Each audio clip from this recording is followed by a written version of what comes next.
Hey guys, tonight we begin with the marbled chaos of ancient Rome, to the roaring crowds, sun-scorched stone, and sheer gladiatorial pageantry of the Colosseum. This wasn't just a stadium, it was a statement, a place where emperors flexed, lions roared, and half the audience missed the good parts because someone spilled wine on their tunic. Let me know in the comments where you're tuning in from and what time it is for you. It's always fascinating to see who's joining us from around the world. Now, dim the lights, maybe turn on a fan for that soft background hum, and let's ease into tonight's journey together. It's game day in ancient Rome, and if you're a proper Roman citizen, that means one thing: you are not sleeping in. You wake before sunrise, probably thanks to a neighbour loudly arguing about whether it's too early to start drinking watered-down wine. You roll off your stone-hard mattress, stretch your stiff limbs, and mentally prepare yourself to spend the next 12 hours packed into a stone stadium with 50,000 of your closest strangers. Why the rush? Because if you're not out the door before dawn, you'll be stuck sitting behind a column next to a guy who brought live poultry, and you'll miss the best parts of the show, namely, everything that doesn't involve someone blocking your view with a giant feathered hat. The Colosseum may have 80 entrances, but that doesn't mean they're organised. You're funneled in with the other citizens in your seating category, which, based on your sandals and general level of grime, places you somewhere between barely respectable and technically allowed inside. Senators and patricians get marble benches and shade. You get stairs and whatever breeze happens to sneak through the arches. Along the way, you pass food vendors shouting about honey cakes, sausage skewers, and suspiciously warm olives. You consider grabbing breakfast, but you also don't want to be holding a fig when someone elbows you in the spleen. Priorities. By the time you reach your seat, if you can call a sun-bleached slab of stone a seat, you're already sweating. It's not even 7 a.m.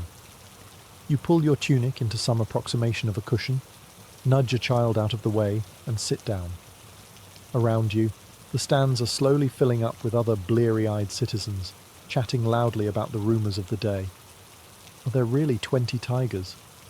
Did a German gladiator bite someone's ear off? Is the emperor attending? And if so, will he be in a good mood? You don't know, but you're here. That's what matters. You made it into the Colosseum before the gates closed and the executions began. You haven't fainted, lost a sandal, or been trampled. Yet. By Roman standards, that's a perfect morning. As you finally get a moment to look around, the scale of the place hits you. The Colosseum is massive. Like, we could have built schools, but instead we did this, massive. Completed in 80 CE by Emperor Titus, the man who decided bread and circuses were a legitimate political strategy. The Colosseum wasn't just an amphitheatre. It was an architectural brag, a public relations stunt in stone. A way of saying, look at this empire, it's wide enough to import hippos for sport.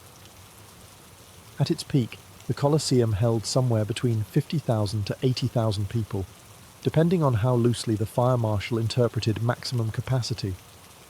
It stood 150 feet high, had 4 levels of seating, and more entrances than a modern airport. It was so well designed that it could be filled in 15 minutes, or emptied in 10, if someone screamed fire or free wine. The exterior is clad in travertine limestone and decorated with grand arches, statues and columns. The kind of aesthetic overachievement you only get from an empire that's conquered everyone else's good ideas. Inside, it's a different story. You, the humble citizen, are sitting on bare stone under an open sky, while the senators below enjoy awnings, cushions, and a breeze generated by enslaved palm wavers. Above you is the velarium, a massive retractable awning operated by sailors, because apparently even the Navy was drafted into climate control. If it's a hot day, the velarium might be up. If not, you'll be squinting into the sun and slowly turning into a raisin. But the real marvel isn't the marble, it's the engineering beneath your feet.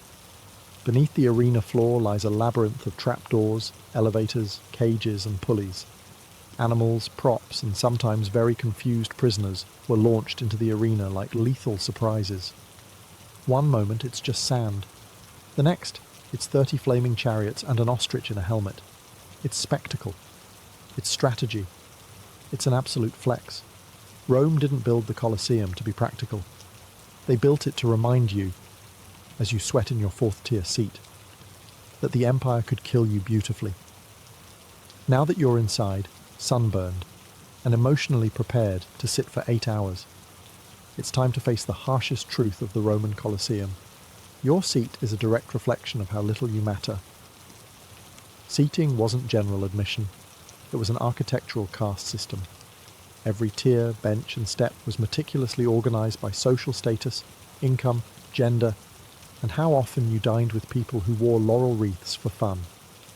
Let's start at the bottom, or rather, the best. The podium level, closest to the action, was reserved for Rome's most powerful citizens: senators, magistrates, and priests. They had padded benches, the shade of the Valerium, and the smug satisfaction of being able to see what was happening without squinting. Some even had their names carved into the marble. Permanent seating. Imagine being so important that your chair has tenure. Just above them were the equestrians, the Roman middle-upper class, or as we'd call them today, people with generational wealth and just enough modesty to pretend otherwise. Their seats weren't as plush, but they were still good enough to smell the lions. Then came the plebeians, Rome's working class. That's you. You're somewhere up in the third or fourth tier, balancing on a sun-bleached slab of stone, shoulder to shoulder, with a man yelling about bread prices and a woman breastfeeding while arguing with a vendor over the price of boiled snails.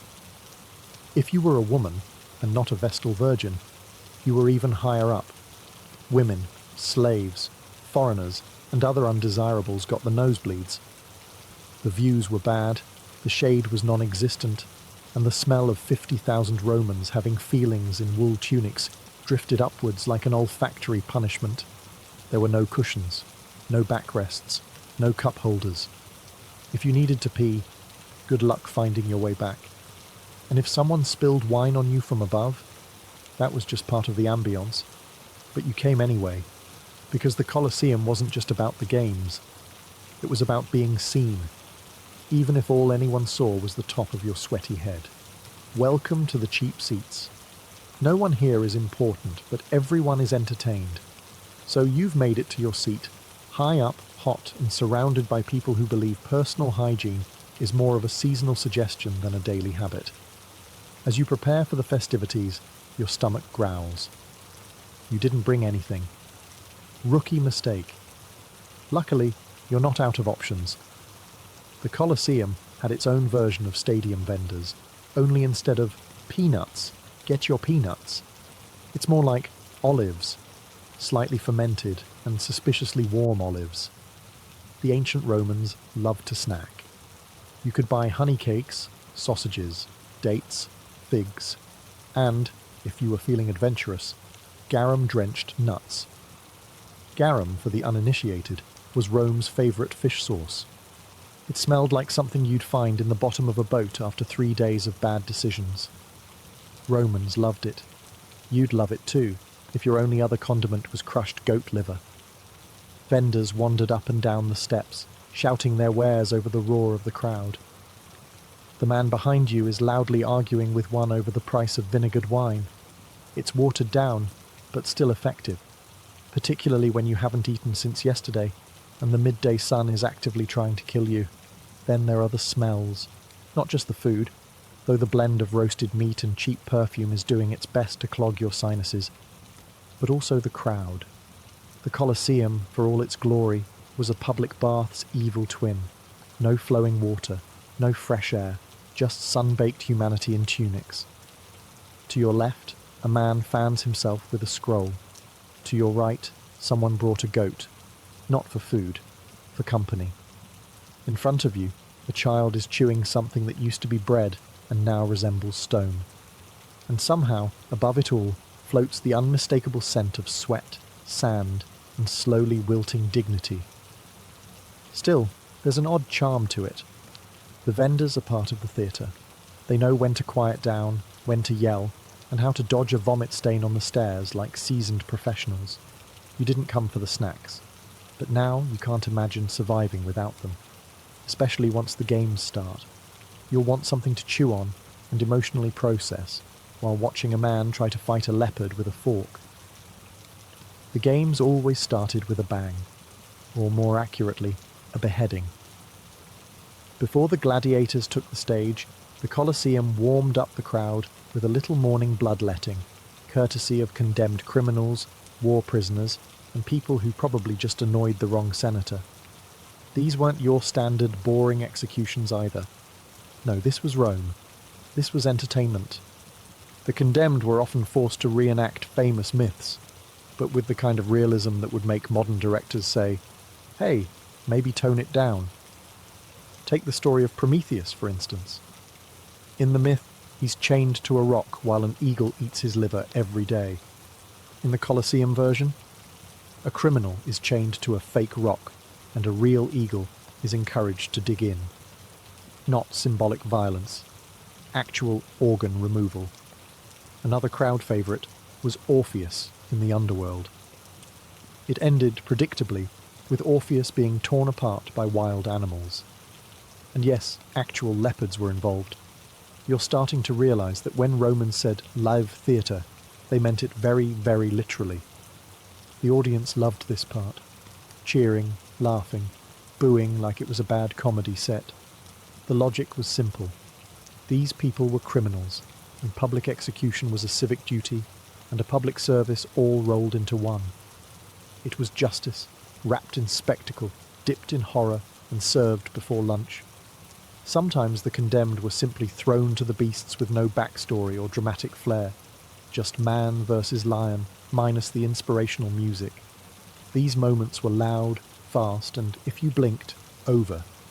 The crowd loved the unpredictability. The man next to you is already yelling, "Bite the leg," and it's 8:30 in the morning. It's hard to say what's more shocking, the violence or how completely normal it feels here. This isn't considered extreme, this is just the warm-up. And as the final body is dragged off stage and the arena is raked smooth again, you find yourself clapping. Not because you're bloodthirsty, but because everyone else is clapping and you don't want to seem like the weird one. Congratulations. You're now emotionally invested, and the real show hasn't even started. After the criminals have been properly mythologized and dismembered, it's time for round 2 of the morning spectacle, the beast hunts, or venaciones, for those of you who like your Latin with a side of animal cruelty. Now, if you thought this part was going to be a calm interlude between gore and glory, think again.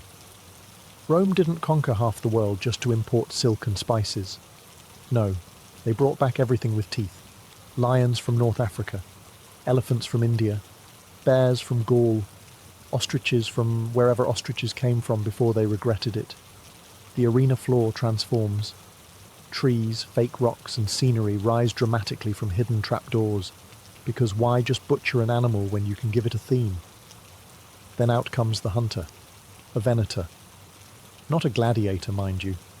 This guy has fewer muscles, more decorative feathers, and probably a deep sense of regret. His job is to show off, maybe fire an arrow or two, and dramatically dodge whatever angry carnivore bursts from the tunnel. Cue. A lion that hasn't eaten in 2 days. The crowd is thrilled.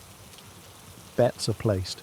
Someone behind you is already shouting, 2 sesterces on the lion. And the woman next to him is trying to sell fig pastries shaped like leopards. Capitalism lives. Sometimes it's one-on-one, hunter versus beast. Other times it's mass chaos.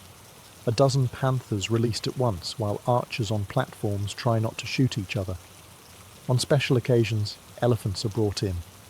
You haven't truly experienced ancient Rome until you've seen an elephant stomp on a wooden replica of a barbarian village, while an official explains how this represents Rome's triumph over uncivilized lands. It's equal parts nationalistic pageant and animal-themed panic attack. And if you're wondering whether the animals ever won, yes. Yes, they did. Sometimes the hunters didn't walk out, and the crowd loved that too. There's something deeply Roman about cheering both the hunter and the thing trying to eat him. Eventually the beasts are killed, the scenery is cleared, and someone with a broom and a very high tolerance for trauma comes out to clean up what's left of the morning. You take a deep breath, because up next, actual humans fighting each other for your entertainment.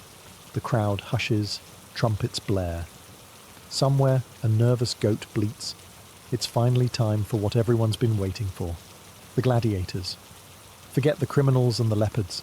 This is the main event. The part where trained professionals try to turn each other into decorative stains on sand.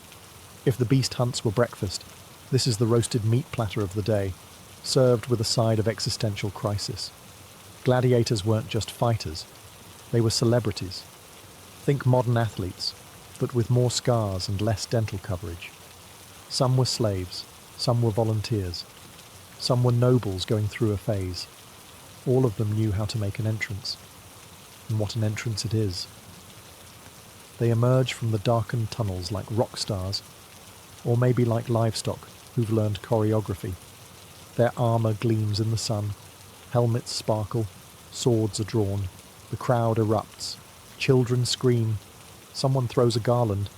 You're not even sure who these guys are, but you cheer anyway because peer pressure is eternal. The announcer, yes there is one, calls out the names, origins and combat styles of each gladiator. A retiarius with a net and trident, a secutor with a smooth helmet and a short sword, a murmillo with a fish-shaped crest that's not helping him win any fashion contests. Each pairing is carefully chosen for drama, big versus small, fast versus armoured, local hero versus imported lunatic. This is a blood sport with casting direction. Then the fight begins.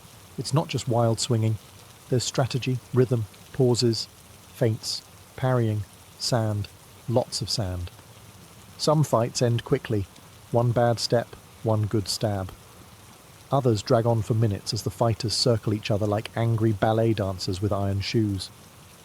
The crowd lives for it, gasping, cheering, shouting unsolicited advice from the upper tiers. Go for the neck!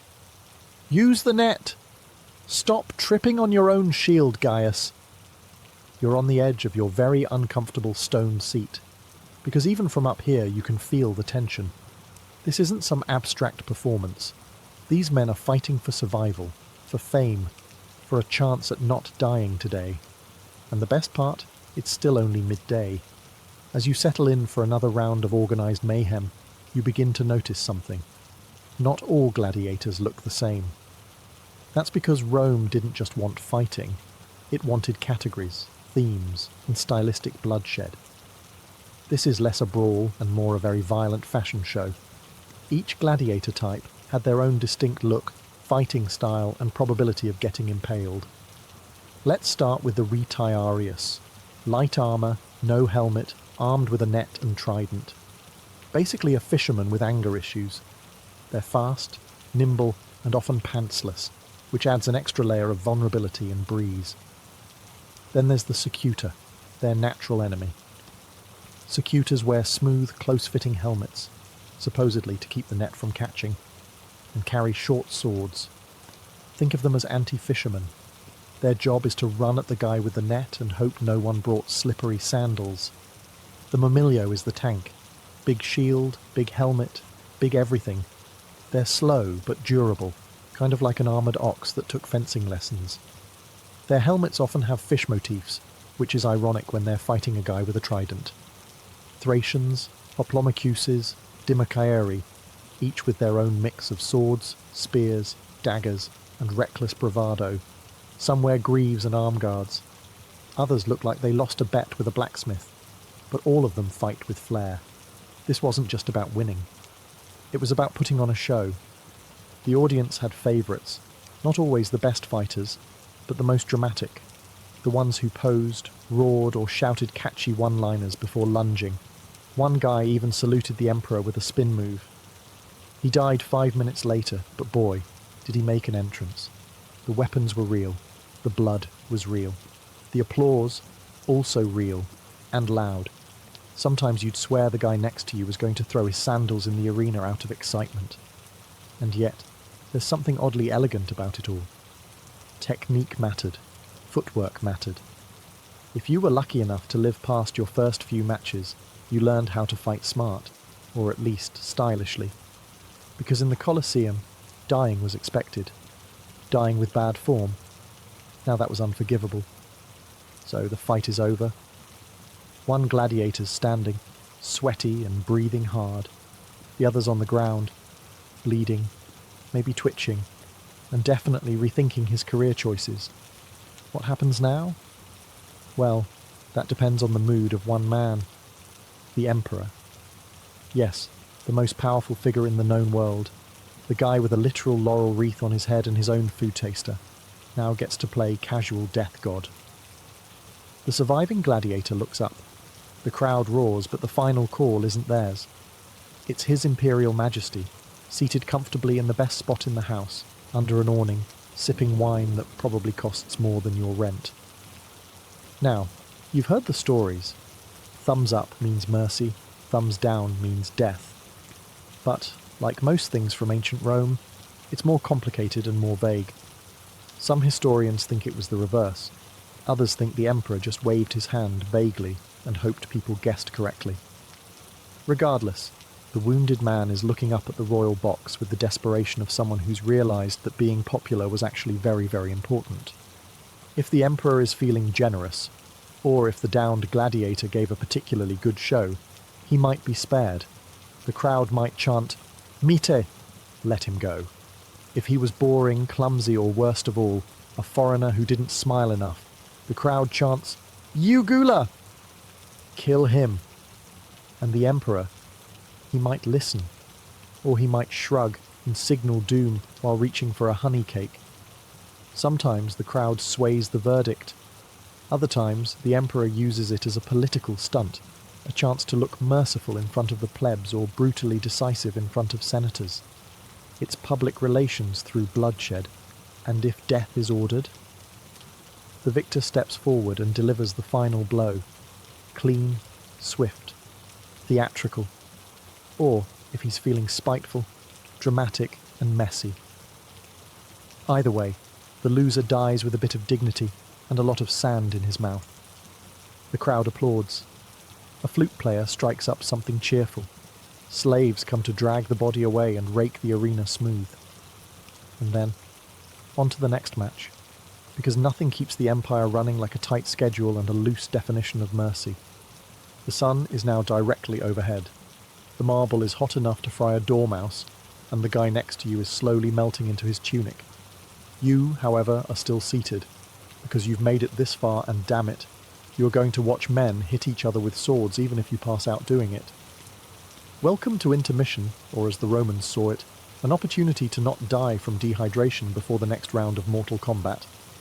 There's no scheduled half-time show, no gladiators doing synchronized routines to pan flute music, just a lull in the screaming, some polite groaning, and the distinct sound of thousands of people shifting their sweaty bodies on stone. Vendors reappear, somehow louder than before. Wine, olives, salted something. You buy a cup of lukewarm posca, a vinegar water concoction so tart it could pickle your internal organs, because it's either that or licking condensation off a senator's awning.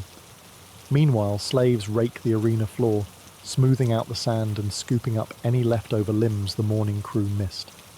The smell. Somewhere between petting zoo, gym locker, and open grave. You try not to breathe too deeply. People use this time to socialise. Senators stretch.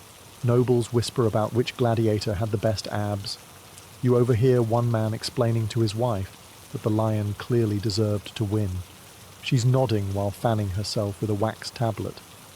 Up in the cheap seats, a man faints. No one moves.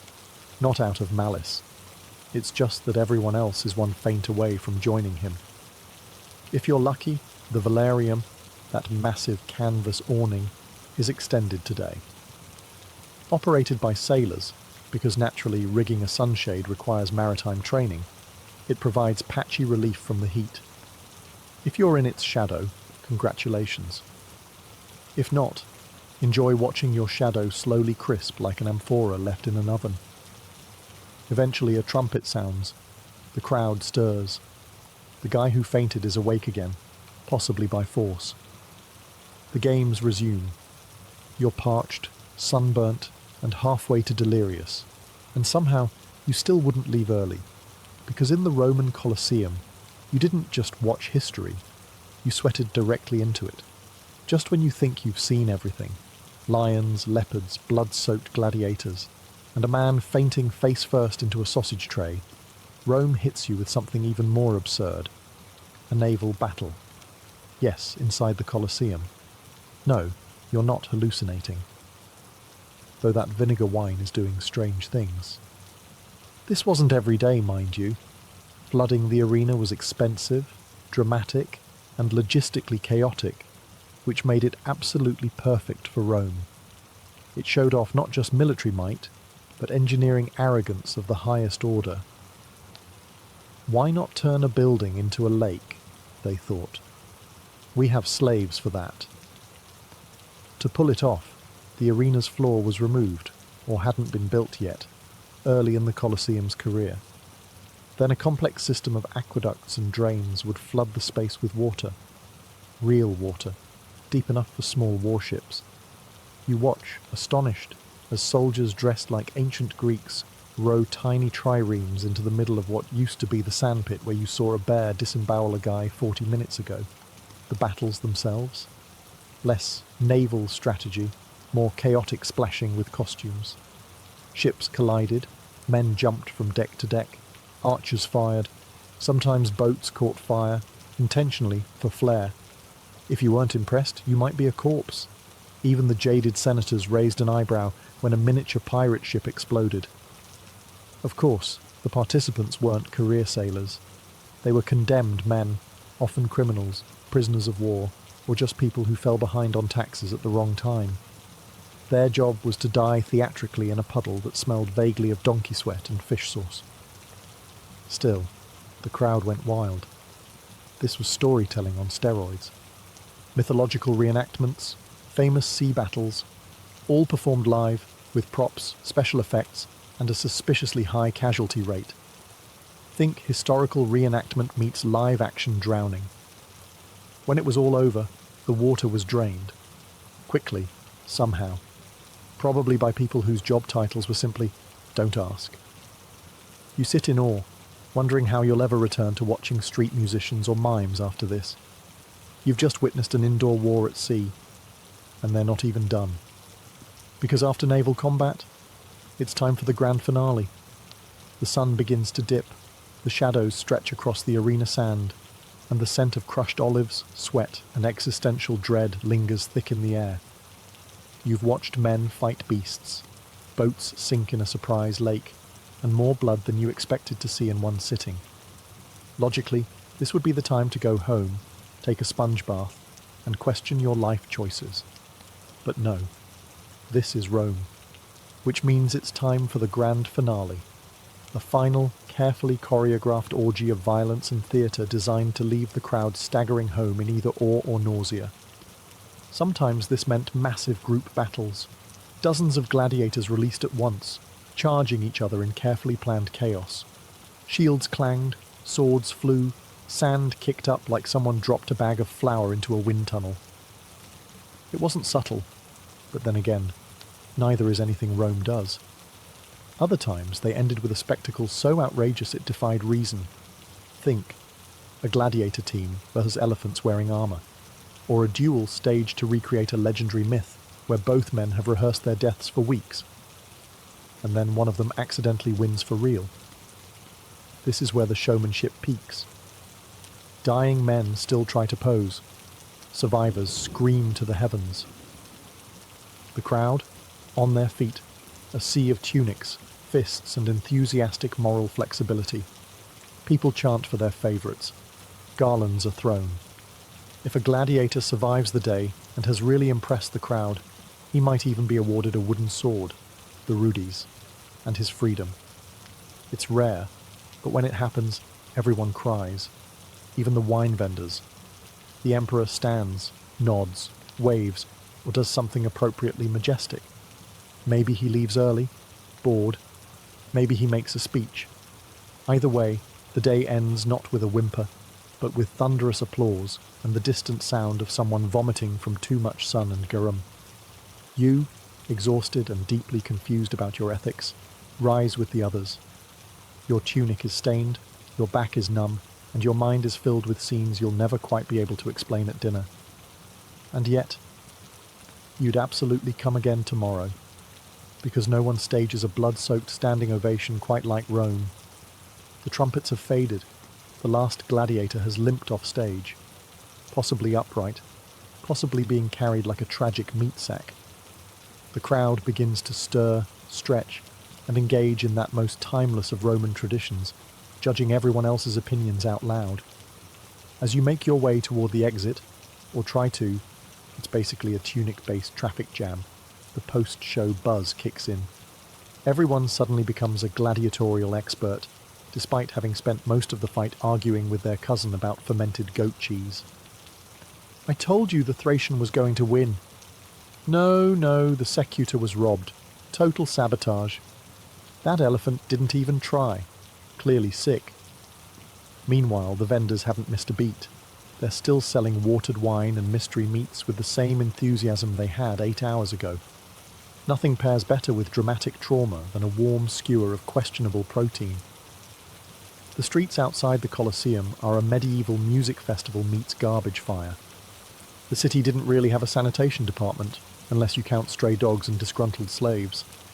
Discarded laurel wreaths, broken amphorae, food wrappers made from leaves, all blending into what scholars would later call archaeological evidence. Children reenact their favourite kills with sticks and alarming accuracy. Drunken spectators stagger home, proudly retelling the time a lion made eye contact with them. Someone starts singing. No one knows the words. No one cares. If a gladiator survived the day and was particularly popular, his name will spread through the streets before sunset. He might even get a dinner invite from a senator, or, more importantly, a bath. People will write crude graffiti in his honour. Marcus, Slayer of 5, hot. If he died? Well, he might get a funeral. Maybe. Depends on the budget. And you? You're exhausted, covered in a thin layer of sand and regret, and your calves feel like they've been kicked by a centurion, but your heart is pounding, and your brain is still buzzing with every scream, cheer, and trumpet blast. The games are over, for today. But the stories, the arguments, the glory, those will echo through Rome until the next time the Colosseum gates creak open, which conveniently is probably next week. By now you may be wondering, just how much did all this cost?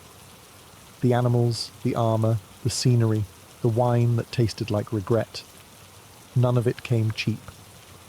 Welcome to the economics of Roman entertainment, a financial sinkhole so massive, it probably made accountants weep into their togas. Let's start with the Colosseum itself.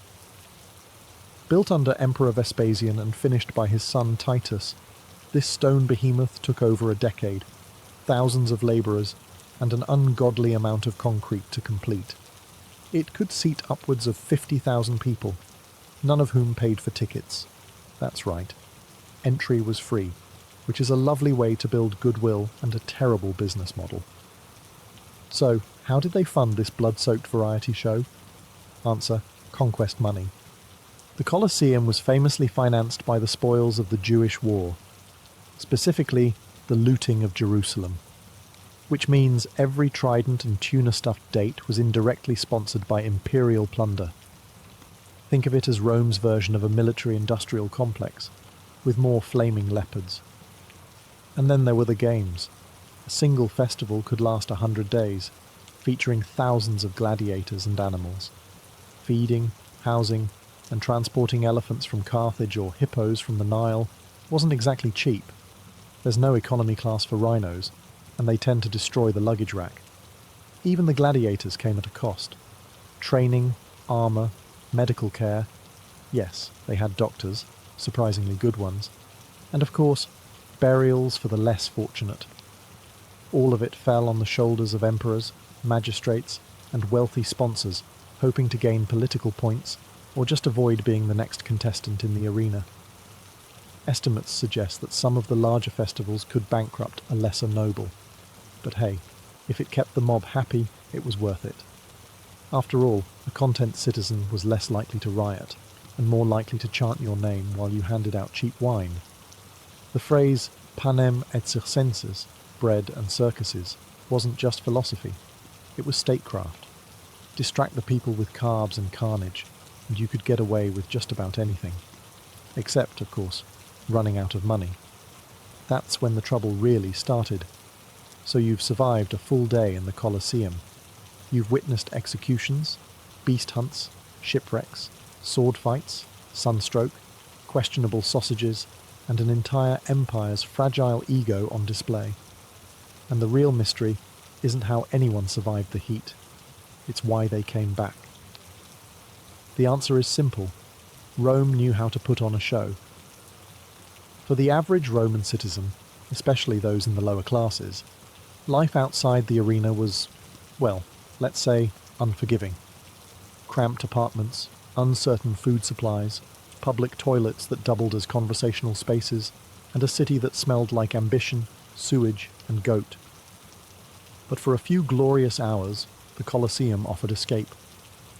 Inside those towering stone walls, you weren't a shoemaker with back pain or a slave with terrible luck.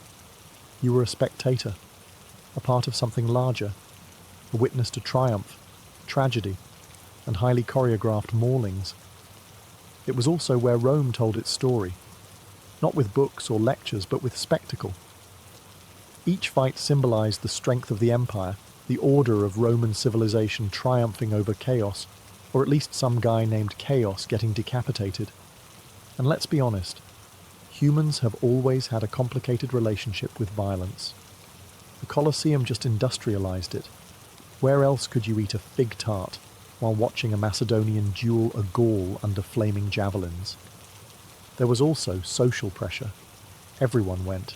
Senators, merchants, beggars, gossiping widows. To skip the games was to miss the thing everyone else would be talking about. You'd be the person at the dinner party going, "Wait, they had ostriches today?" And suddenly no one wants to sit next to you. And finally, let's not forget the simplest reason. It was free. You could complain about the noise, the blood, and the flaming boats, but your wallet remained blissfully untouched. Rome might be an empire built on conquest and taxes, but it knew how to buy loyalty with deadpan pageantry. So the people kept coming back.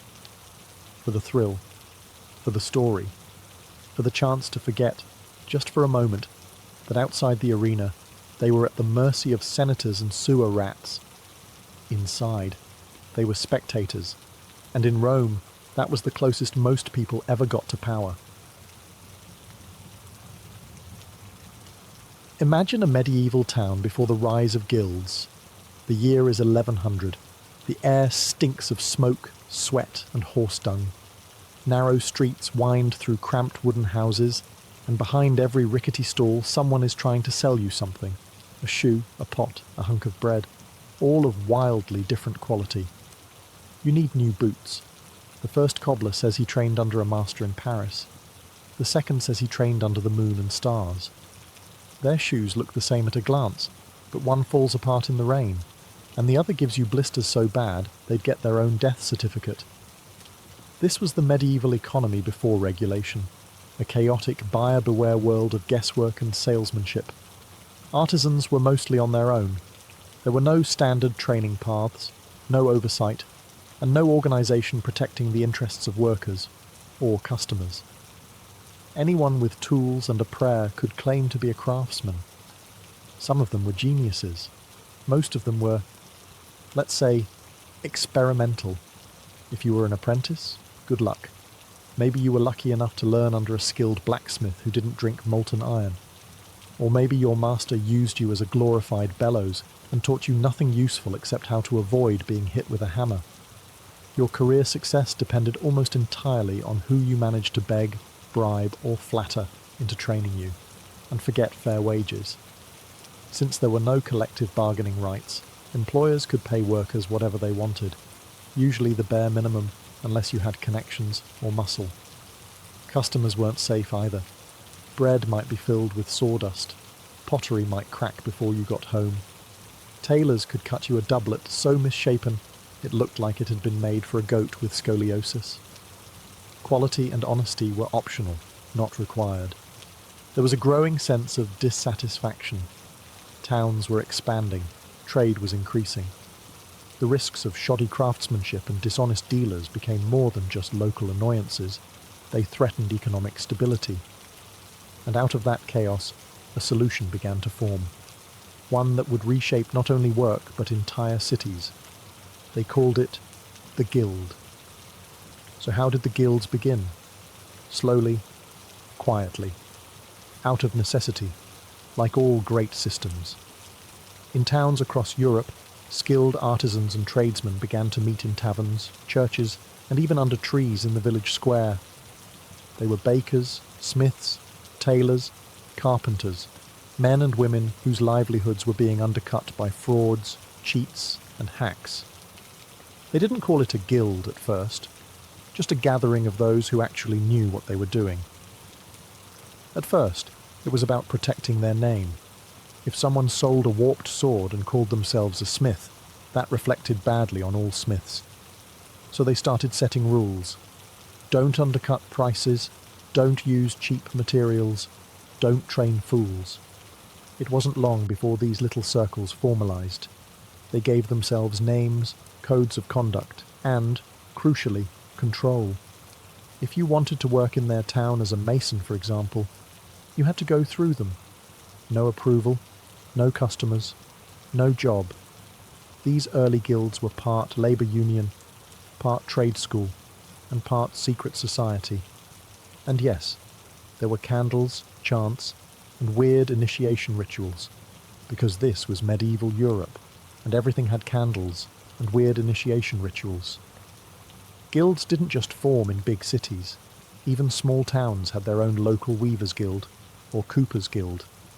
They worked together to regulate quality, enforce fair wages, and maintain ethical standards. If you sold bread with ground-up bones in it, yes, people did that. The bakers' guild would fine you, shame you, and possibly throw you out. Good luck making a living after that. For the common worker, this was a lifeline. Suddenly there was a path forward. If you were poor but skilled, a guild could help you rise. You'd start as an apprentice, train under a master, and eventually submit your masterpiece, a literal test project, to prove your worth. If accepted, you joined the ranks of the professionals. The towns liked this too. Guilds meant better products, less fraud, and a stronger economy, and they could be taxed. Let's not forget that part. No system spreads without someone getting paid. By the 12th century, guilds weren't just common. They were powerful. They set prices, controlled markets, and in some towns had more influence than the mayor. And if you dared go against them, well, that's where things got serious. Joining a guild wasn't as simple as raising your hand and saying, "I make shoes now." No. Guilds were gatekeepers of tradition, skill, and, let's be honest, money. And they had rules. Lots of them. First, you started at the very bottom, an apprentice. Usually a boy around 12 or 13, though girls could apprentice too in trades like weaving or baking. You'd be sent off to live with a master, not just to learn the craft, but to be raised in the trade. It was part job, part adoption, part medieval boot camp. You'd clean the forge, run errands, stir the dye vats, and maybe, just maybe, be allowed to touch actual tools after a year or two. You were paid nothing. In fact, your family often paid the master to take you. And the training? Grueling. If you survived the years of labour and didn't accidentally kill yourself with a misplaced chisel, you could graduate to the next level. Journeyman. Now you were mobile. You could travel, hence the name, from town to town, working for various masters, perfecting your craft, and getting paid a wage. But you still weren't a full member.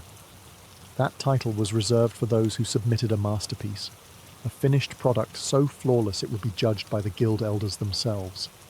Imagine the pressure. You spend months crafting a single item, a chair, a sword, a tapestry, knowing that a crooked stitch or uneven weld could send you back to journeyman status. If you passed, congratulations. You were now a master, with the right to open your own shop, train apprentices, and have a say in guild politics. But being a master didn't mean freedom. You were now beholden to the guild's book of rules, and oh boy, was it thick. You couldn't work outside guild hours. You couldn't undercut the agreed-upon price. You couldn't hire too many workers or use unapproved materials. Violations meant fines, blacklisting, or worse, public humiliation. And yes, there were official punishments for shoddy work, up to and including being banned from the town. Every guild also had its own rituals, symbols, and oaths. Some had patron saints.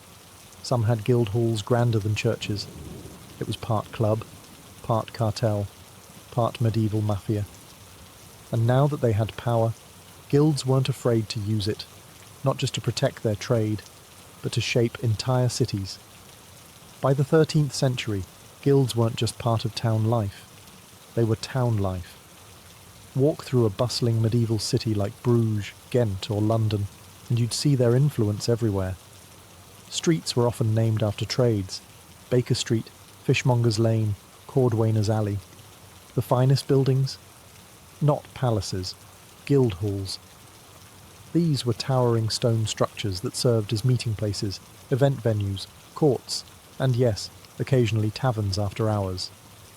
Guilds dictated not only what got made, but how, when, and by whom. They regulated prices to prevent undercutting, set minimum standards for quality, and even determined how many workers a master could employ. The goal wasn't just competition, it was control, stability, predictability. A guild town was an organised town. City governments knew better than to challenge guilds. In fact, most mayors and councilmen were guild members themselves. You couldn't rise to power without guild backing. Elections? Those were often decided behind closed doors in guild halls, not in public squares. Some guilds even kept private armies of armed men to protect their members and negotiate with the authorities if taxes got too high. Guilds also acted as social safety nets. If you got sick or injured, your guild helped pay your bills. If your house burned down, they sent aid. If you died, they paid for your funeral and made sure your widow and kids didn't starve. In a world without insurance, social security, or labour laws, the guild was your lifeline. And let's not forget the guild festivals. Each trade had a patron saint.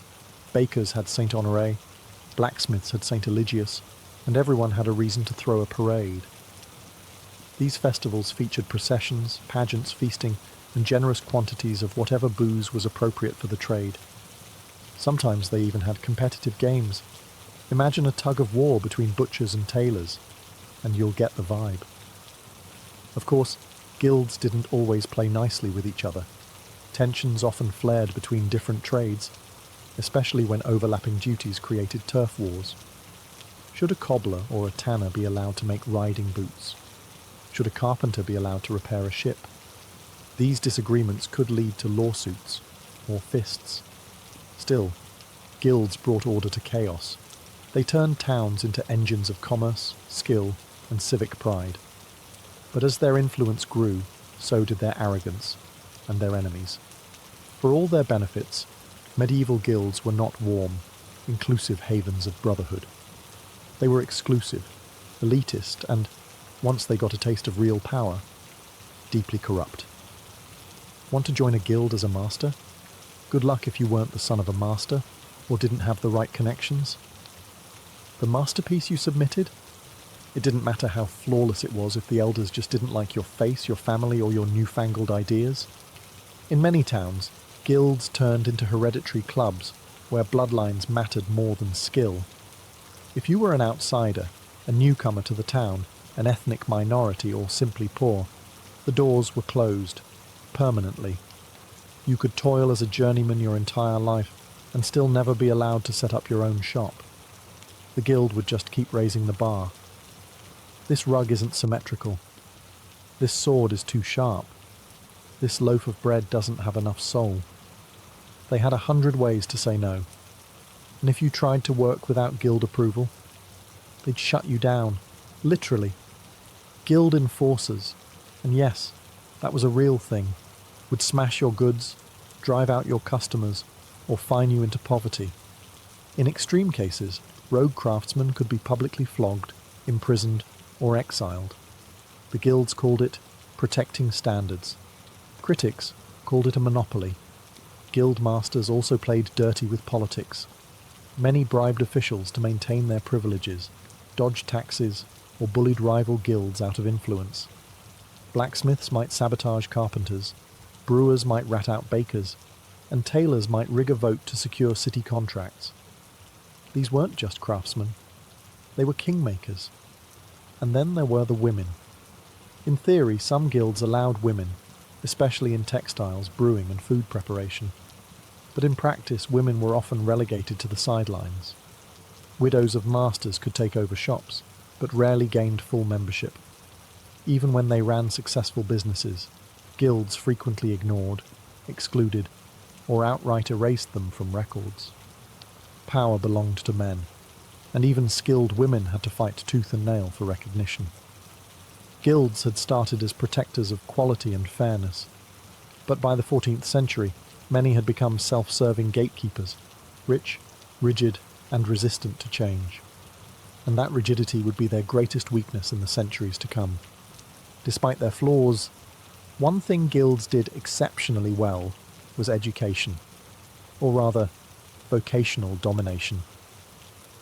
In a time when universities were reserved for theologians, lawyers, and the occasional monk with a good memory, guilds handled the real-world stuff: how to make boots, build bridges, brew beer, and not die while doing it. Training wasn't casual. It was a years-long, structured, often grueling process.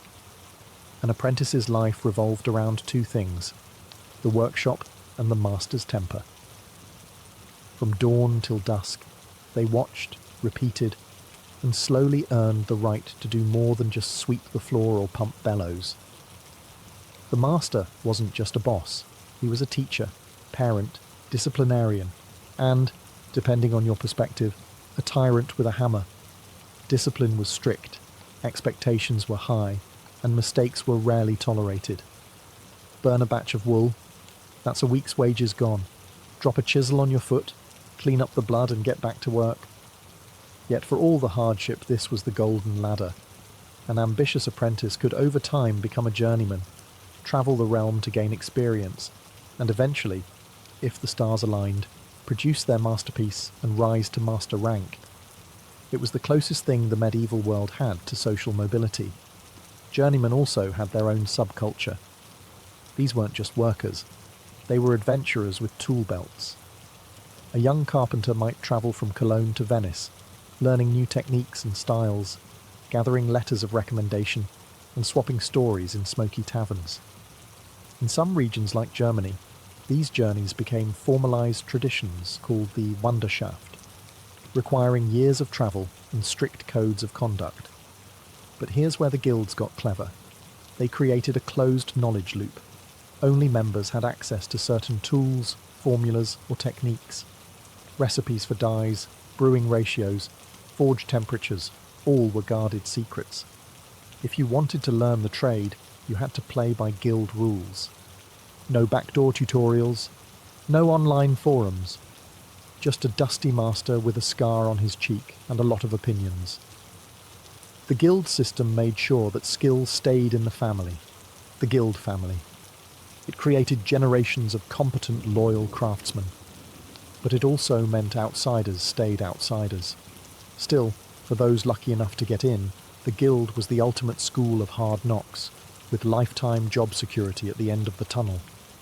To truly understand the medieval guild, you have to stop thinking of it as just a labour union or economic machine. It was more than that. It was a culture, a way of life. If you were part of a guild, it didn't just affect your workday. It shaped how you saw yourself, how you worshipped, who you married, and how people judged your worth. Guilds had their own patron saints, coats of arms, ceremonial robes, flags, and even mascots. Bakers might wear white linen and march behind a golden loaf on a stick during parades. Butchers might carry cleavers wrapped in ribbons. These weren't just parades. They were public displays of pride, hierarchy, and wealth. You knew who the top masters were by their velvet cloaks and fur-lined collars. You also knew which guild was doing very well that year by the size of the ox they roasted in the square. Membership meant status. Even the lowest ranked journeyman in a respected guild could hold his head higher than an independent peasant with no protection. Masters were often among the richest men in town, and their daughters were considered prime marriage material. If you wanted to rise socially, marrying into a guild family was one way to do it. But it wasn't all pomp and glory. Guilds also fostered a sense of brotherhood, or in some cases, sisterhood. Members were expected to look after one another. If a guild member died, others would ensure his funeral was paid for and his children had clothing. If someone fell ill or had their tools stolen, the guild might raise money for replacements. It was a tight-knit community bound by oaths and shared experience, and sometimes beer. The guild calendar also shaped the rhythm of the year. There were feast days, saint days, guild anniversaries, and holy obligations. Members were expected to attend mass together, contribute to charitable works, and celebrate their trade's significance with pride. It gave structure to a world otherwise ruled by uncertainty, war, plague, famine, and reminded craftsmen that their labour had divine approval.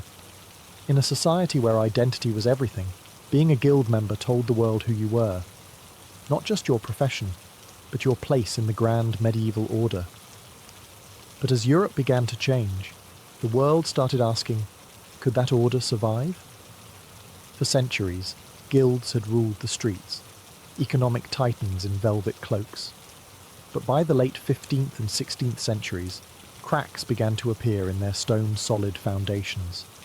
The medieval world was changing fast, and the guilds, once engines of innovation, suddenly looked more like relics. First came the population boom. Cities expanded, trade exploded, new towns emerged overnight. The guilds, built for small communities, struggled to control a world spinning faster than they could regulate. Their carefully crafted rules couldn't keep up with the flood of new workers, new goods, and, worst of all, new ideas. Then came the merchants. While guilds made things, merchants moved them, and they didn't care about tradition. They cared about profit. They formed their own powerful associations, merchant leagues, shipping cartels, banking dynasties. Unlike craft guilds, these groups didn't care whether your thread was spun by hand or powered by a water wheel. Efficiency trumped purity. The Renaissance didn't help either. Suddenly, thinkers and reformers were questioning everything. Religion, monarchy, even the old trade hierarchies. Critics called guilds stiflers of progress, too rigid, too protective, too obsessed with secrets.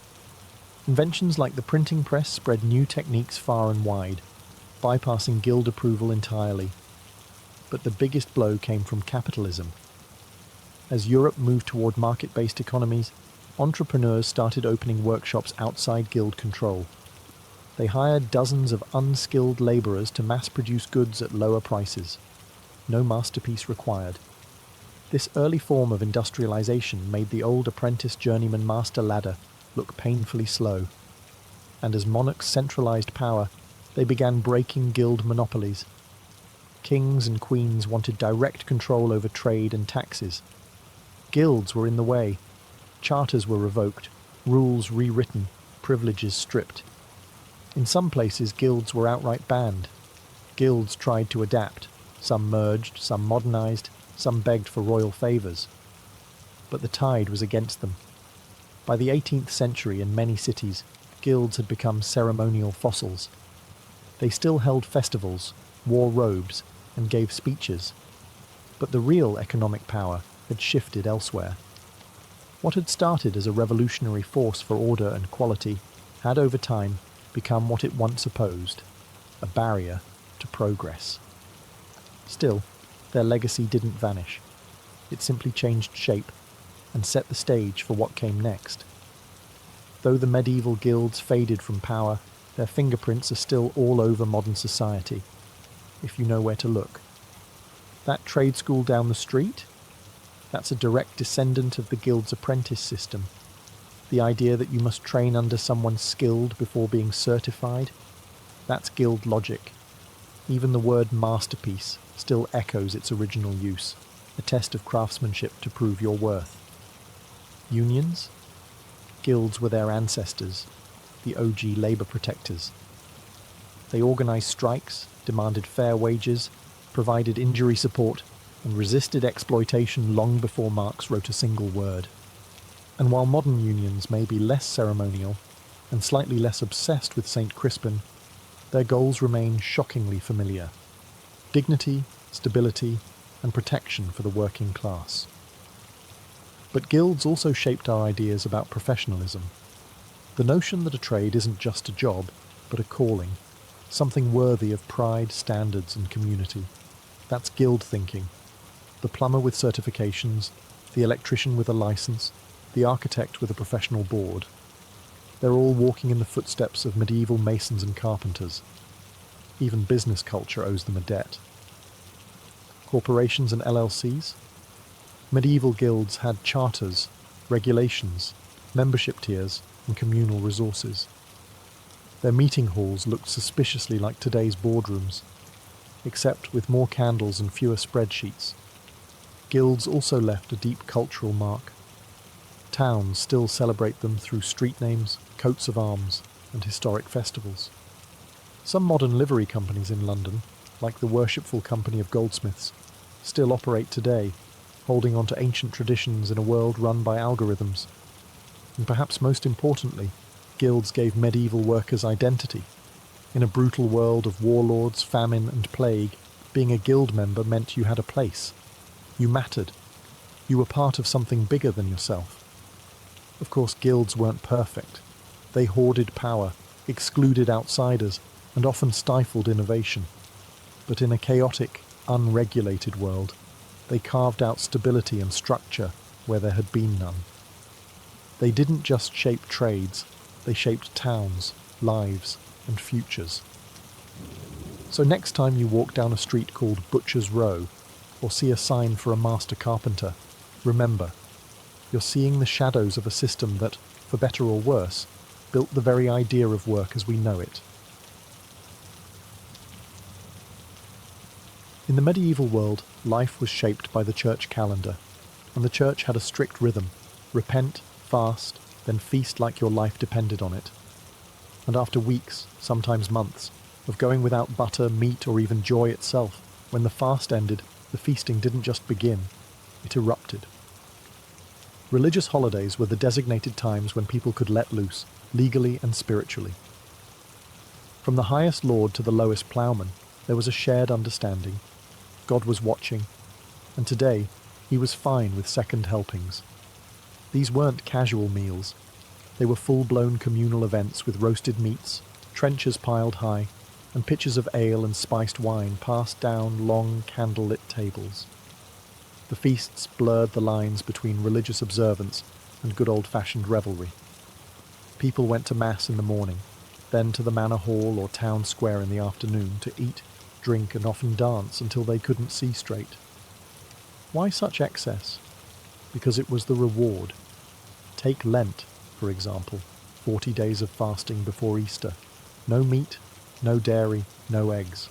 And in some especially pious corners of Europe, no laughter. So when Easter Sunday finally arrived, it wasn't just a celebration of resurrection. It was a mass jailbreak from culinary purgatory. Even monasteries, the very symbols of discipline, weren't immune. On feast days, monks would lay out fine breads, fish stews, fruit pies, and yes, even wine. They followed the rules, sure, but they also found creative ways to define what fasting really meant.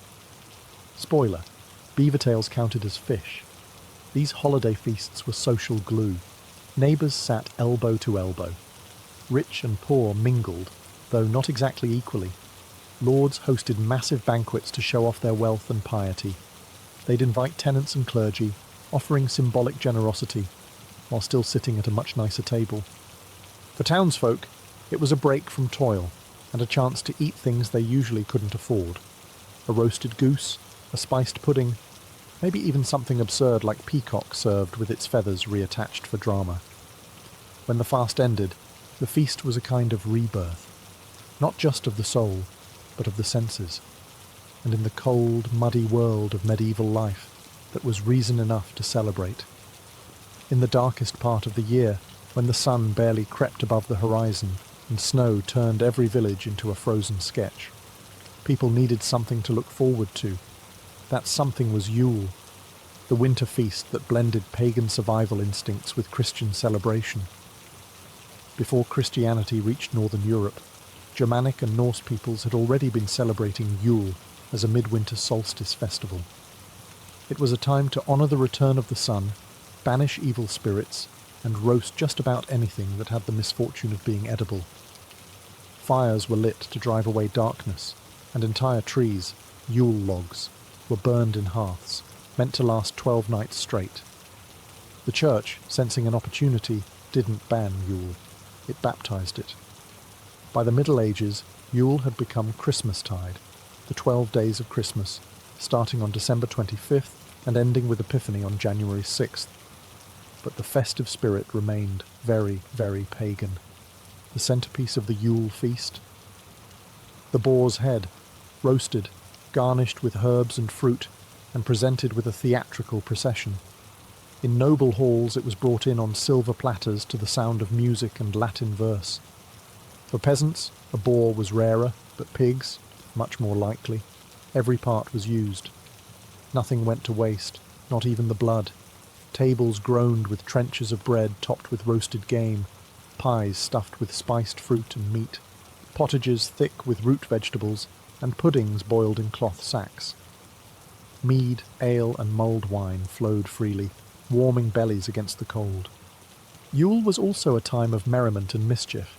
Mummers, travelling players, performed comedic plays and parodies, often mocking authority or retelling biblical stories with suspiciously local accents. Lords allowed jesters to poke fun at them, and even the church tolerated a bit of irreverence. In some places, the Feast of Fools allowed lower clergy to don costumes and stage mock ceremonies. It was absurd. It was chaotic. It was sanctioned. Gifts were exchanged, carols were sung, and homes were decorated with holly, ivy, and evergreens, symbols of life in the dead of winter. Yule wasn't just a feast. It was survival dressed as celebration. In the bleak heart of winter, it reminded people that life, light, and laughter still had a place at the table. If Christmas was the feast of joy, Epiphany was the feast of meaning. Celebrated on January 6th, Epiphany marked the visit of the Magi, the wise men, to the Christ child. But in the medieval world, it was also the culmination of the entire Yule season, and in many places, it was even more elaborate than Christmas Day itself. By the 12th night, people were tired, full, and possibly still drunk from a week of non-stop revelry. But no one missed Epiphany. It was the last legal excuse to eat, drink, and wear crowns before the return to daily misery. At the centre of the celebration was the king's cake, a spiced bread or pastry, often filled with nuts, dried fruit, honey, and sometimes heavily laced with wine or ale. But the twist? Hidden inside was a small object, a dried bean, a pea, or even a coin. Whoever found it became the Lord of Misrule, the king, or queen, of the feast. Now, imagine a table full of tired nobles and villagers, chewing nervously, hoping not to break a tooth, but also secretly praying to find that hidden token. If you did, you wore a paper crown, drank more than anyone else, and gave outrageous commands for the rest of the day, which everyone was honour-bound to obey, at least until the ale ran out. The church tried to keep Epiphany solemn. After all, it was about divine revelation, Christ revealed to the Gentiles. But in practice, it was absurd, theatrical, and full of role reversals. Servants mocked their masters. Women gave orders to men. Monks impersonated bishops. In France and England, children were crowned boy bishops, who led processions and mock sermons. It was chaos, structured, holy chaos. Feasting was still very much involved. Tables were reset with the best of what remained: roasted meats, candied nuts, sweet custards, and mulled wines. In richer households, exotic spices like cinnamon, cloves, and saffron made appearances, signalling wealth and worldliness. Epiphany was a strange blend of solemnity and satire, a sacred day laced with sugar, sarcasm, and symbolism. It reminded medieval people that even in the most rigid social order, there was space, however briefly, for play, inversion, and mystery. After Epiphany, the long winter resumed. But for one last, glittering night, the world turned upside down, and everyone played along. If medieval feasts were fire, Lent was the ice bucket. Lasting 40 days, not counting Sundays, Lent was the season of discipline, denial, and spiritual grit, leading up to the great triumph of Easter. But in practical terms, it was a long, exhausting culinary drought that made Easter taste like heaven.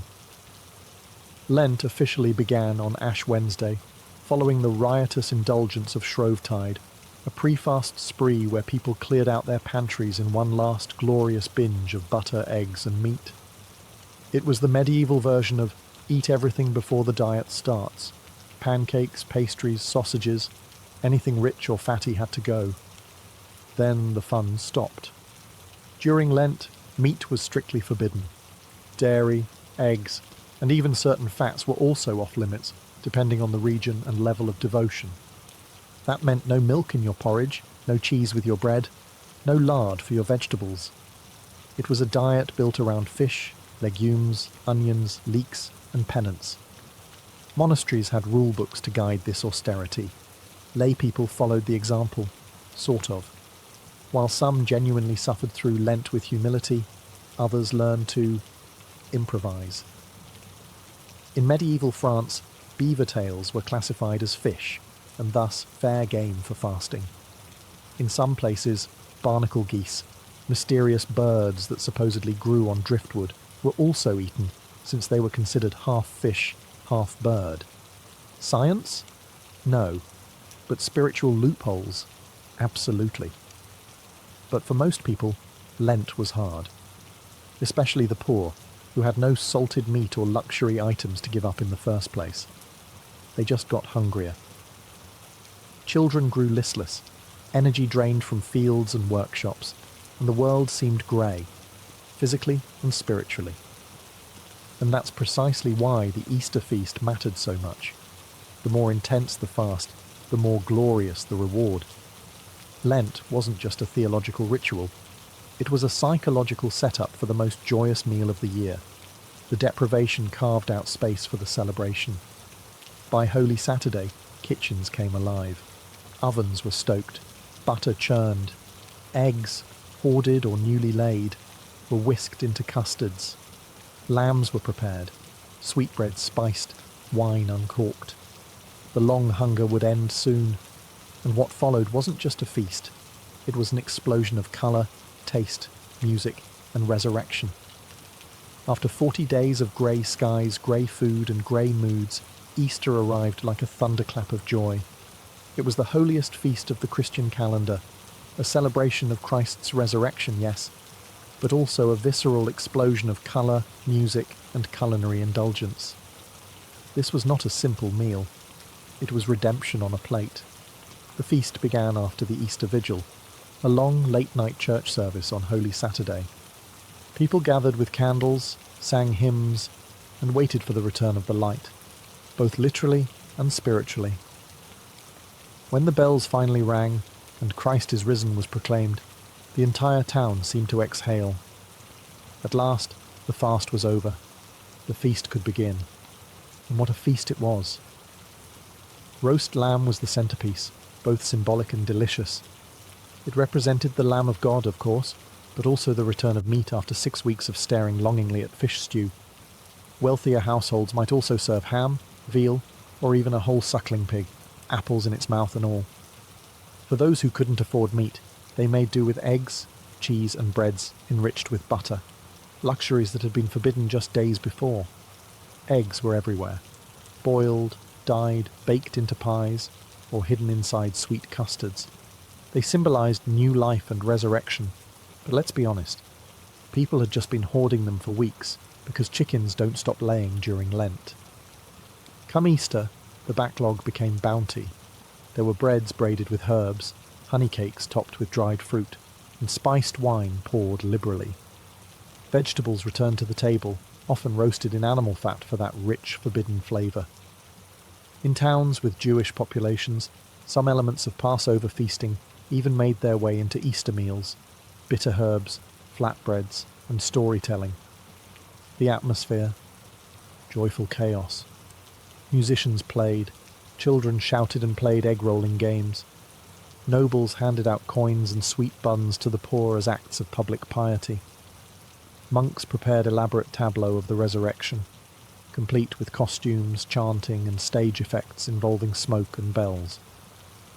Easter wasn't just a religious observance, it was a rebirth of the senses, a cosmic party after a long spiritual drought. And in a medieval world full of war, plague, and hunger, that kind of joy was not just welcome, it was sacred. When we think of the medieval church, we tend to picture monks in silence, stern priests wagging fingers, and rules, lots of rules. But here's the twist. The church wasn't just the moral referee of the medieval feast scene. It was often the host, chef, and party planner. Feasting and faith went hand in hand, especially on holy days. The church calendar didn't just mark fasting periods, it also dictated feasting ones. Nearly every major celebration had a liturgical justification and a table groaning with food. Saints' days, holy days, martyrdoms, miracles, all worthy of a good meal. Monasteries, for example, weren't just quiet enclaves of prayer. They were food powerhouses. Many owned vast tracts of farmland, vineyards, breweries, and fisheries. Their kitchens could rival noble households in size and output. On feast days, they'd roll out courses of baked fish, fresh bread, soft cheese, fruit conserves, and if the day was really special, sugar. The white gold of the medieval world. For bishops and abbots, lavish hospitality was practically expected. It showed piety, generosity, and power. Hosting a proper Easter or Epiphany banquet, complete with clergy, nobles, and poor villagers, was as much a religious act as saying Mass. It was charity wrapped in pastry. Even lower clergy participated. Parish priests would often hold feasts for their congregations, blessing the food and wine before joining in. Sometimes the churchyard itself became a festival ground, filled with music, dancing, and tables set under the open sky. Sermons in the morning, cider by sundown. Of course, there were critics. Some reformers grumbled that monks were becoming too soft, too fond of roast goose and strong ale. There were complaints about gluttony in the name of God, especially when abbots had private dining rooms with velvet cushions and silver cutlery. But for the most part, the church defended these feasts as expressions of divine joy. Spiritual celebrations made material. Feasting wasn't just tolerated by the church, it was theology you could taste. Bread wasn't just food, it was sacrament. Wine wasn't just drink, it was celebration. And joy, after all, was one of the fruits of the spirit. In medieval Europe, to feast was not just human, it was holy. Medieval feasts weren't just about food, they were full-blown sensory spectacles. If you were invited to a holiday banquet, you weren't just coming to eat, you were stepping into a carefully staged performance, where roasted boars shared the spotlight with jesters, musicians, mimes, dancers, and the occasional fire breather. Let's start with the basics. Music and dancing. Minstrels were as essential to a feast as the meat. They played lutes, flutes, drums, and bagpipes, weaving in songs about saints, battles, courtly love, or just mildly offensive peasant humour. After enough wine, everyone, from knights to cooks, might join in singing bawdy songs or stomping in impromptu reels around the hall. Then came the mummers, travelling players who performed masked plays known for their absurdity and irreverence. Mumming was part theatre, part ritual, part fever dream. Actors wore animal masks, dressed as kings or angels, and told tales with heavy doses of slapstick and satire. Saints' lives were reimagined with local accents, devils were played for laughs, and biblical scenes got suspiciously personal. The Feast of Fools, in particular, leaned hard into this, turning the world upside down with mock sermons and role reversals. And of course, there was tableside entertainment. Ever seen a meat pie that, when sliced, released a flock of live birds? Medieval diners did. It wasn't uncommon for dishes to double as stage props, pastries shaped like castles, sugar sculptures of dragons, even roasted swans redressed in their feathers. These were culinary stunts designed to make jaws drop. Rich lords might hire acrobats or animal trainers, even dwarfs or jesters, to perform tricks between courses. The point wasn't subtlety, it was spectacle. The feast was theatre, and every guest had a front row seat. Even the food told stories. Symbolic dishes represented religious ideas, fish shaped like crosses, loaves baked with hidden icons, coloured sauces aligned with liturgical meanings. Nothing was accidental. Everything, from the plate to the performance, reinforced the sacred and the spectacular. To eat at a medieval holiday feast was to be inside the story, singing, laughing, gasping at fireballs or edible castles. In a world with no Netflix, this was the blockbuster premiere, and it came with pudding. Not all medieval feasts were created equal. While the holiday calendar was shared by everyone, peasant, priest, and king, what actually landed on your plate varied wildly depending on your status. In theory, everyone was celebrating the same holy day. In practice, you might be chewing on cabbage stew while the nobility dined on roasted peacock. Let's start at the bottom, the peasantry. Holiday feasts were a rare break from monotony and hunger. Most of the year, meals were built around grain, porridge, coarse bread, and whatever seasonal vegetables survived the cellar. But on major feasts like Easter or Epiphany, even the poorest household scraped together something special. A chicken might be slaughtered. Butter, hoarded for weeks, could be churned and slathered on fresh bread. Simple pies were filled with apples or onions. Ale flowed a little freer. And if a local lord was feeling generous, he might host a public feast in the village square, offering roasted meat, soup, or sweet buns to the masses, partly out of piety, partly out of political optics. In towns, the emerging middle class of merchants and artisans feasted with more flair. They had access to better ingredients, imported spices, and bigger ovens. Their holiday tables might include dried fruits, honey cakes, sausages, meat pies, and cheese aged in cellars under cobbled streets. Guilds often organised communal feasts, reinforcing both brotherhood and social order. It was a display of civic pride and financial success. But then there were the nobles, for whom feasting was performance art. A royal Christmas or Easter banquet wasn't just a meal, it was a message. Roasted boars with apples in their mouths, towers of marzipan, fish dyed gold, pastries shaped like animals, castles, even saints. Each course arrived with music, fanfare, and sometimes a line of servants bearing flaming torches. Their ingredients came from far and wide: cinnamon from Ceylon, sugar from Venice, oranges from Spain. Dishes were elaborate, excessive, and meant to impress. And unlike the peasants, nobles dined on white bread, fine wine, and meats forbidden to others during fasting periods, all thanks to special permissions or medical reasons. So yes, everyone feasted, but your place at the table and what was on it said everything about who you were in the world. Long after the last boar's head was served, long after the mummers stopped performing, and the church bells rang out their final holiday hymns, the memory of medieval holiday feasts lingered, in hearts, in recipes, and in rituals that still echo today. For medieval people, these feasts weren't just indulgent distractions. They were anchors of identity, marking the passing of time and tying the sacred to the communal. In a world of plagues, bad harvests, and political upheaval, the annual rhythm of Yule, Epiphany, and Easter offered reassurance that joy still returned, that light followed darkness, that the fast always gave way to the feast. Even as the centuries rolled on and the Middle Ages gave way to the Renaissance, then to modernity, many of the core traditions survived. Christmas as we know it, the roasted meats, the Yule log, the gift-giving, the decorated greenery, all have roots in medieval customs. So do king's cakes, now enjoyed in places like France, Spain and New Orleans during Epiphany, and Mardi Gras, still hiding a tiny token inside for a lucky reveller. Easter too kept its flavour. Eggs, once symbols of resurrection and rationed treasure, remain centerpieces.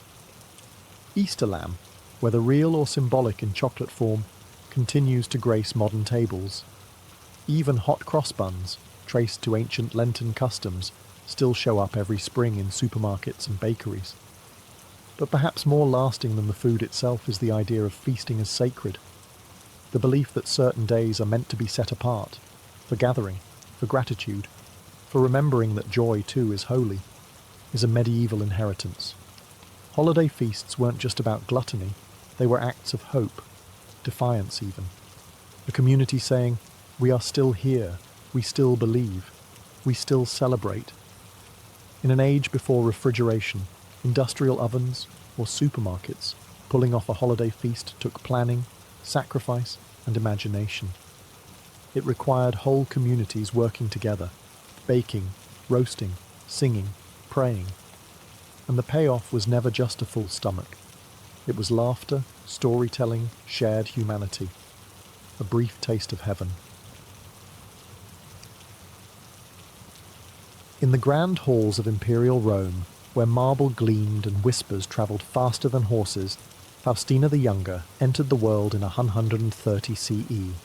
She was not born into ordinary nobility, she was born into the pinnacle of Roman prestige. Her father was Antoninus Pius, a man destined to become emperor. Her mother, Faustina the Elder, was already an icon of Roman matronly virtue.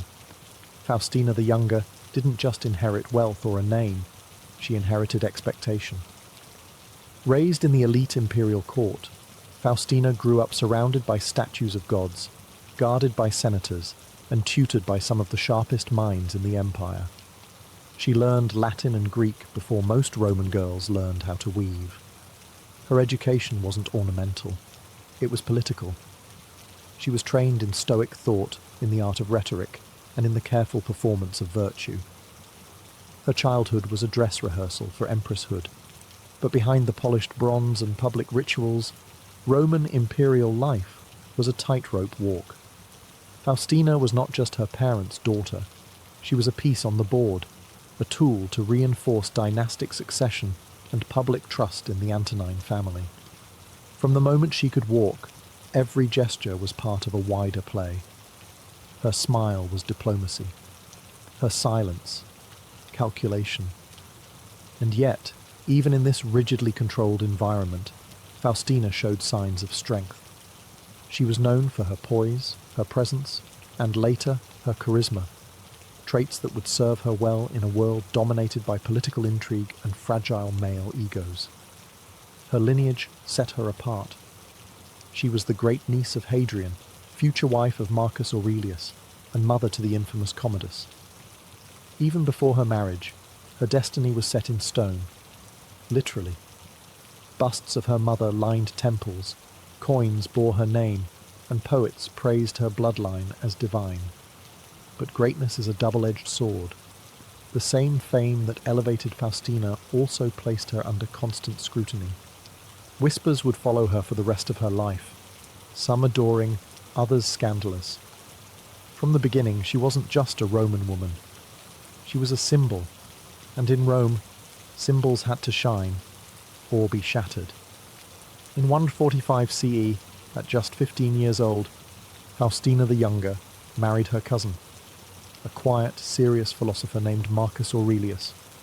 It was a political union, carefully arranged to solidify dynastic continuity, but surprisingly, it became something else entirely, a true partnership, unusual for an imperial marriage. Marcus was not yet emperor, but everyone knew it was coming. He was Hadrian's chosen heir through adoption, groomed from youth in the ways of Stoic philosophy. Faustina, for her part, was not just a decorative bride. She was already groomed for the throne, raised with the bearing of an empress. Together, they became the golden couple of the Antonine dynasty. And yet, this was no fairy tale. The Roman world was filled with civil unrest, border wars, and plagues. Being empress wasn't about silk and feasts. It was about representing strength, producing heirs, and keeping the imperial image spotless, all while navigating a court full of whispers and daggers. Faustina rose to the challenge. She embraced the role of Augusta, the empress consort, with conviction. Statues of her were erected across the empire.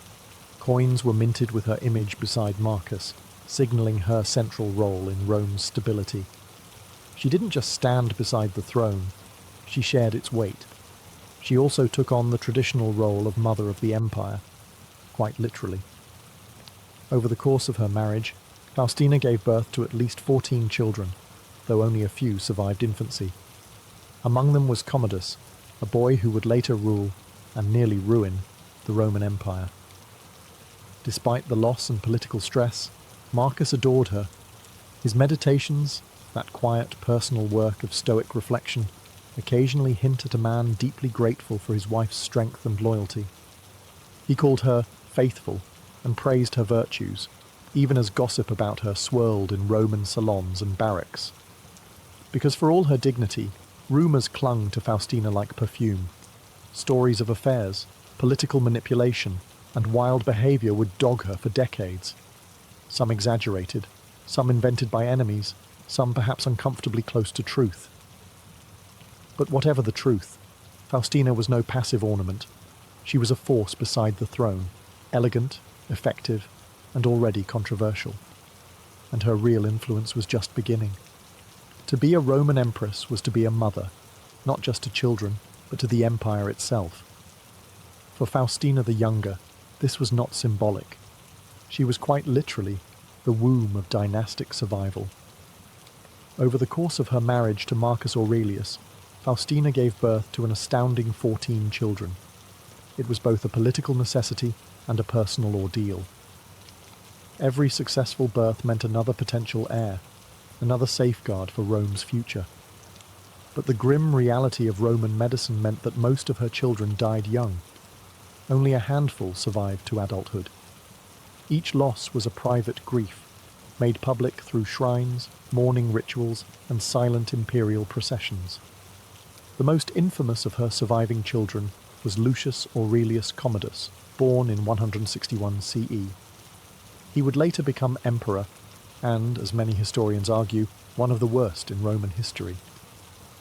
But as a child, he was Rome's hope. Faustina poured herself into shaping him, overseeing his upbringing in the imperial household, where education was administered by philosophers and slaves alike. Yet Faustina was more than just a mother in the biological sense. She became a maternal figure for the Roman people, especially the soldiers. She often travelled with Marcus during military campaigns, a rare move for an empress, bringing her children along and living among the troops. To the soldiers, she was not a distant goddess in ivory towers. She was there, visible, regal, and present in moments of both triumph and fear. In return, the army adored her. She was called Mater Castrorum, Mother of the Camp. It was a title no other empress had borne before her. It wasn't ceremonial. It was earned. And it mattered. Roman soldiers were notoriously difficult to impress, yet Faustina's presence calmed camps and inspired loyalty. Her symbolic power reinforced Marcus Aurelius's own authority. Together, they were not just emperor and empress, they were the parents of Rome. But with influence came resentment. Not everyone believed a woman should hold such sway over public morale and imperial policy. Behind the scenes, whispers about her grew louder. Was she truly loyal? Was she too powerful? Was she hiding something? One thing was clear. Faustina was no silent matron. She was a mother, yes, but she was also a player in the imperial game. In a world where Roman imperial marriages were more about alliances than affection, the union between Faustina the Younger and Marcus Aurelius stood out, not for its ceremony, but for its intimacy. On paper, it was textbook dynastic strategy. Faustina, daughter of Antoninus Pius, married to Marcus, his adopted son and heir. The marriage solidified the succession, created a united front, and reassured Rome that the throne would remain within a respected bloodline. But what developed between them was, by many accounts, a genuine bond. Marcus Aurelius, the famously stoic philosopher-emperor, rarely spoke emotionally, except when it came to Faustina. In his Meditations, a deeply private text never meant for publication, he wrote of her as his most faithful and beloved wife. In a world of arranged unions and interchangeable empresses, that line spoke volumes. Their partnership was political, yes, but also collaborative. Faustina travelled with Marcus on campaign. She supported his decisions, even in the brutal chaos of frontier warfare. In return, Marcus honoured her publicly. He granted her unprecedented titles, minted coins bearing her face, and involved her in key ceremonial roles. She wasn't just an accessory to power, she was half of the equation. And yet, the Roman public was divided. To the military, she was a beloved presence. To the Senate and aristocracy, she was a more complicated figure. Rumours trailed her like perfume. Some claimed she had lovers among the gladiators. Others whispered of political manipulation, emotional instability, even conspiracy. There was no concrete proof, only shadows and hearsay. But the Roman elite was never one to let facts get in the way of a juicy scandal. What's remarkable is that Marcus never wavered. While other emperors might have exiled or quietly replaced a troublesome wife, Marcus remained loyal. Either he didn't believe the rumours, or he didn't care. Their marriage lasted 30 years, through war, plague, rebellion, and immense personal loss. And while historians still debate whether the loyalty was mutual, the emperor's devotion was undeniable. In the end, theirs was a marriage everyone watched, half scandal, half legend, entirely unforgettable. But as the empire descended into chaos, even the strongest unions would face breaking points. For all her titles, triumphs, and imperial honours, Faustina the Younger was never free from the long shadow of scandal. From the palaces of Rome to the far-flung provinces, her name stirred admiration, suspicion, and sometimes thinly veiled disgust. The Roman elite whispered that Faustina was unfaithful, impulsive, and dangerously ambitious. The most infamous rumour? That her son, Commodus, was not the child of Marcus Aurelius, but the product of an affair with a gladiator. It was a story fit for the amphitheatre, the empress, descending from her marble pedestal to consort with the bloodied champions of the arena. Scandalous? Absolutely. True? Almost certainly not. Yet the story persisted, not because of evidence, but because it fit the narrative the Senate wanted to believe. They despised Commodus and needed someone to blame for his erratic, cruel reign. Faustina, already dead when Commodus took power, made a convenient scapegoat. There were other stories too, tales of political scheming, of manipulating Marcus behind the scenes, of playing favourites at court. Critics painted her as a Roman Helen of Troy, a woman whose beauty and influence could sway the empire's fate. And like most powerful women in ancient history, that mix of visibility and authority became a magnet for slander. It didn't help that Faustina often travelled with the military, a realm traditionally reserved for men. Her presence in the camps, while celebrated by the soldiers, was seen by some senators as improper. What kind of empress sleeps under canvas, dines with centurions, whispers orders outside the forum? Even her charity work, her sponsorship of orphanages and support for the poor, was twisted into political theatre by her detractors. Was she truly generous, they asked, or simply buying love to offset her personal reputation? Through all of it, Marcus Aurelius never flinched. He continued to refer to her as loyal, honoured her with statues, and praised her memory after her death. Either he was blind to her faults, or he knew the rumours were just that, rumours. In truth, the scandal says more about Rome than about Faustina. A powerful woman who defied quiet expectations was bound to attract enemies. And Faustina, for better or worse, never played small. It was highly unusual, almost unthinkable, for a Roman empress to follow the legions into battle. But Faustina the Younger did exactly that. In 161 CE, Marcus Aurelius inherited an empire in crisis. From the Parthian frontier in the east to the unruly Danube in the north, Rome's borders were aflame. Civil unrest, disease, and foreign invasions turned what might have been a philosopher's reign into a soldier's grind. And through it all, Faustina travelled with him. She didn't just make ceremonial appearances. Faustina lived among the troops, enduring the same cold, mud, and tension as any officer. She visited camps, oversaw supply distributions, and tended to the morale of soldiers. To the men, she wasn't just a distant goddess on coins. She was there, in person, bearing the hardships of war with imperial grace. It was during these campaigns, especially along the Danube during the Marcomannic Wars, that Faustina earned her most famous title, Mater Castrorum, or Mother of the Camp. It was more than a flattering nickname. It was a formal recognition of her presence, leadership, and connection with the legions. This was revolutionary. No previous empress had ever received such a title. It cemented her role not just as Marcus's wife, but as an emblem of unity for the soldiers. While emperors ruled by command, Faustina ruled by presence, and the loyalty she inspired in the military made her all the more threatening to her critics in Rome. The optics were powerful. An empress in armour-trimmed robes, standing beside the philosopher king in war councils, sharing meals with officers, praying at local altars for victory. She blurred the lines between ceremonial and strategic, and the empire took notice.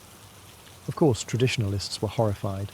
The Senate, steeped in patriarchal values, muttered that her influence was unnatural.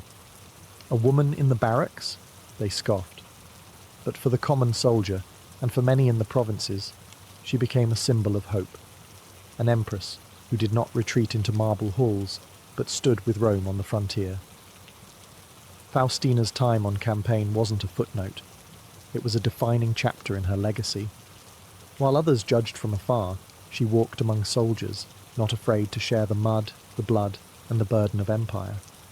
In 175 CE, Faustina the Younger died suddenly in the remote town of Halala, in the mountains of Cappadocia, far from Rome and far from peace. She had followed Marcus Aurelius deep into the empire's turbulent eastern frontier, once again travelling with the military during a time of chaos. She was only around 45 years old. Her death came shortly after a major crisis, the rebellion of Avidius Cassius, a Roman general who falsely declared himself emperor under the mistaken belief that Marcus had died. The coup failed, but it shook the empire, and it may have broken Faustina's spirit. Some sources even suggest she had backed Cassius in secret, though this was likely a slander invented by her enemies after the fact. Whatever the truth, her death devastated Marcus. He was far from stoic in mourning. His grief was public, lavish, and immediate. Marcus ordered the Senate to deify her, and they complied. Faustina the Younger became a goddess. Her name joined the ranks of the divine, alongside emperors and empresses before her. She was no longer just Augusta, she was Diva Faustina. And with deification came monuments.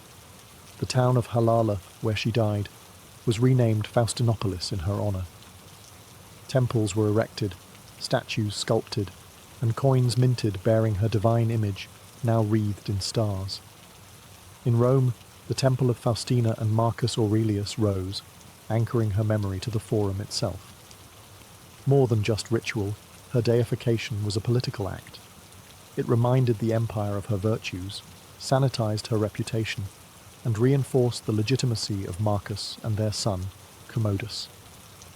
A divine mother meant a divinely appointed heir, even if that heir would turn out to be deeply flawed.